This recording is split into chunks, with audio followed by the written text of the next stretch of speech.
Barıza tevfik versin. Şurada birinci nikelengeniminin joluğu kimisinde olur.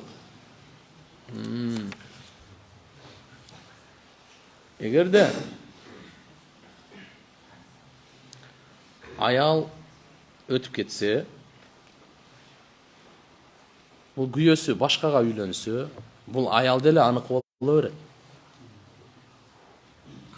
Kimdi nikesinde göz jumgan, oşonun nikesinde olur. Eğer de güyösü ötüp ketti, bu ayal iddasından keyin başkaga turmuşka çıktı. Al güyösü de ötüp ketti. Başkaga turmuşka çıktı. Bardıq imandı öyle ertege beyişke barıp kalganda kaysı güyö menen bolot? Rivayatlarda gelet akırkısı menen deydi. Akırda dünyadan kayıt atkanda kimde nikesinde olsa oşo da menen bolot. Kээ bir жерде маалым болот, аялга тандоо берилет, кимисинин мүнөзү жакшы болсо ошого кетет дейт. Ошо менен бирге болот.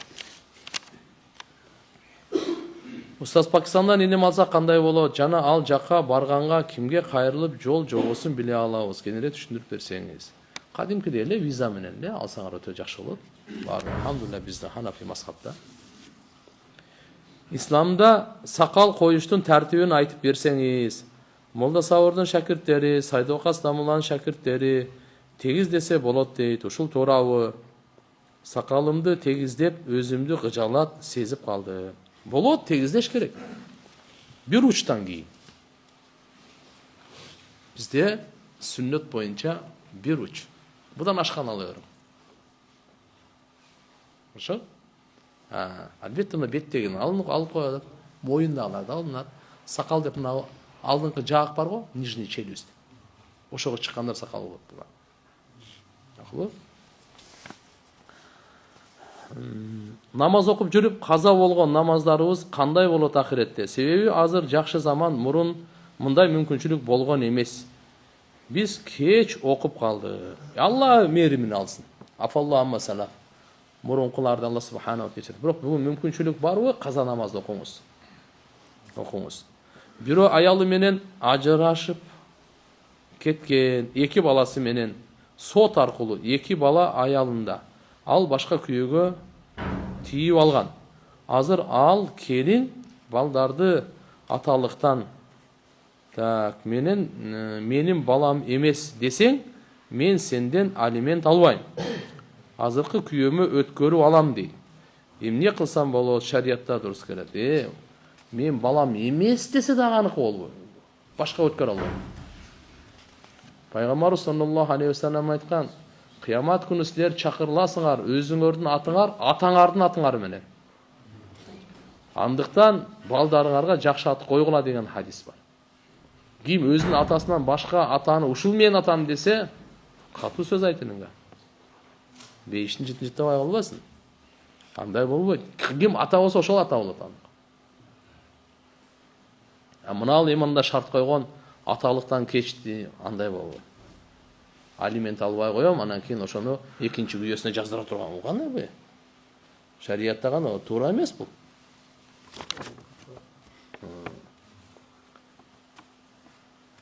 Bir тууганыбыз эки баласы менен ажырашып кеткен. Кызы чоңоюп 21 жашка, баласы 17 жашка чыгып калды. Жараш десек болбой жүрөт. Күйөөсү. Арадан 13 жыл өттү. Жарашса болобу, экөө тең жөн эле жүрөт. Жарашса болбой эмне? Арасында 3 талак болбосо, жарашса жараш керек. Bir bölmöдө жалгыз жашайм. Экинчи бөлмөдө байкем сүйлөшкөн кызы менен жашайм. Өзүм намаз окуйм. Байкеме зына кылып жаткандыгы туура эмес деп айткам. Ушул нерсе жүрөгүмдү сыгып жатат. Мен бир үйдө жашай берсем болобу? Мен дагы күнөөкөр болуп калдымбы? Башка үйгө чыгып кетишим керекпи? Окуган намаздарым кабыл болобу? Жооп бергениңизге чоң рахмат. Сурайм. Аллаху акбар. Эми мүмкүн болушунча ар ким өзүнүн күчүнө жетишинче жамандыктан кайтарыш керек. Арам иш болуп атам, айтыш керек. Айтпай койсок шериктеш болобуз. Туура эместигин айтпай койсок шериктеш болобуз. Пайгамбарыбыз айткан: "Колуңар менен токтоткула, арам ишти көрсөңөр болбойбу? тилиңер менен дагы токтото албайсың, жүрөгүңөр менен жек көргүлө. Бул имандын эң төмөнкү алсыз даражасы дегендер. Эми эгерде башка жака көчүп кеткенге мүмкүнчүлүк болсо, мүмкүн кетип эле калыш керек. Каза намаздарда ниет кандай деп айтыш керек? Каза деп айтылабы же кандай? Ар ким ар кандай айтат экен. Каза деп эле айтасыз. Ада каза деп билет. Учурдагыны ада деп коет. Учурдагыны ада деп коет.